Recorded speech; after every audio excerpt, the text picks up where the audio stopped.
If you're listening to this, it's because you've come back to Gulf Breeze for what we like to call a refresher. And so I just like to address, what that might feel like. Gee, I thought I had it, what's the matter with me? And I just want to let you know that I really respect the fact that you have come back, because it says a couple of things. One, it takes a lot of courage to come back and admit that you need help.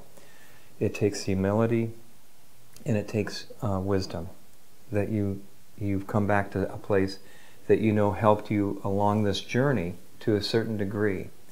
But recovery of our health, recovery of our resilience, and from addiction is a journey. It's not a destination. There's not a there to get to. It's not like I got it and I'm good to go.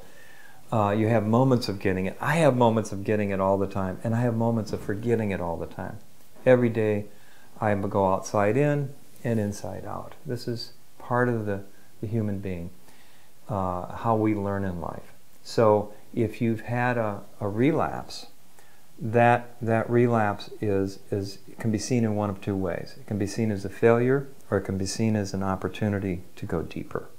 So I assume you're here to go deeper, to get what you may have missed innocently in your first treatment or second treatment. You've fallen, get back on. You'll learn to ride. That's how we learn. We learn from mistakes. What causes relapse, and we'll go into this more in your treatment, but is this kind of misunderstanding that there is a there to get to, that once I had the insight that you're good to go. No, life is a process of insights.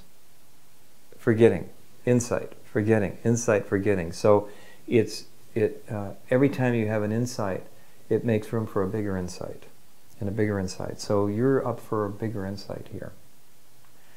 But humility is a good thing. It kind of opens your heart and your mind to be more willing, to listen better, and to see your innocence, to forgive yourself for making a mistake. And that's all it is. It's a mistake. Think of it like making a video, like we're doing. Now, I've had many opportunities to stop and start again, and I make mistakes because I didn't quite get it right the first time. That's like life.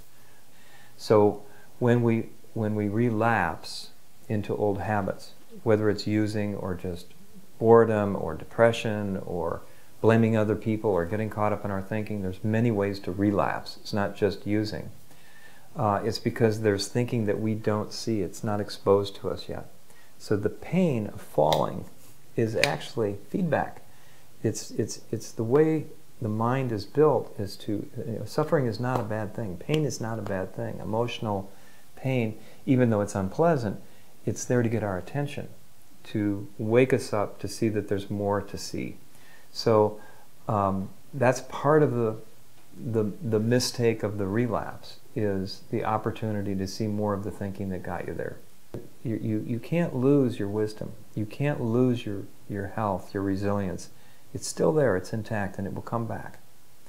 So what I see is kind of the common thread in everybody I've worked with over the 40 years I've worked in this field when they relapse, is that they think that something other than their thinking, than them, their responsibility, is the cause. Someone, some circumstance, some external factor is what's creating my experience. And when you feel victimized, when you feel that something or someone has more power over your thinking than you, then you lose this power, this freedom that you have as a human being to recreate your own life. The mind is this incredible resource and well of insight. And when we let go of the thinking that's getting in the way of that, the silt in the pond settles and the insight is revealed. Sometimes trying too hard can actually create stress in the process of recovery. So reawakening that resilience is just getting a deeper understanding. So that's what you're here for. There's no there to get to.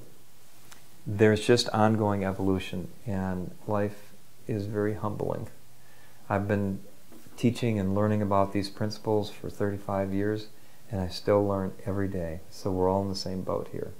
Welcome back.